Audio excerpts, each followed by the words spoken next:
ایک شخص کی بہن فوت ہو گئی، اسے قبرستان میں دفن کر کے جب واپس لوٹا تو اسے یاد آیا کہ رقم کی تھیلی اس کی قبر میں رہ گئی ہے۔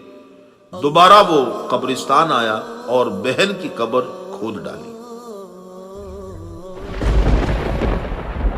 ایک دل ہلا دینے والا منظر اس کے آنکھوں کے سامنے تھا۔ اس نے دیکھا کہ بہن کی قبر میں آگ کے شعلے بھڑک رہے ہیں۔ چنانچہ اس نے جوں تو قبر پر مٹی ڈالی اور صدمے سے چور روتا ہوا ماں کے پاس آیا اور پوچھا، پیاری امی جان، میرے بہن کے اعمال کیسے تھے؟ وہ بولی، بیٹا کیوں پوچھتے ہو؟ عرض کی، میں نے اپنے بہن کی قبر میں آگ کے شعلے بھڑکتے دیکھے ہیں۔ یہ سن کر ماں بھی رونے لگی اور کہا، افسوس، تیری بہن نماز میں سستی کیا کرتی تھی اور نماز قضا کر کے پڑھا کرتی تھی۔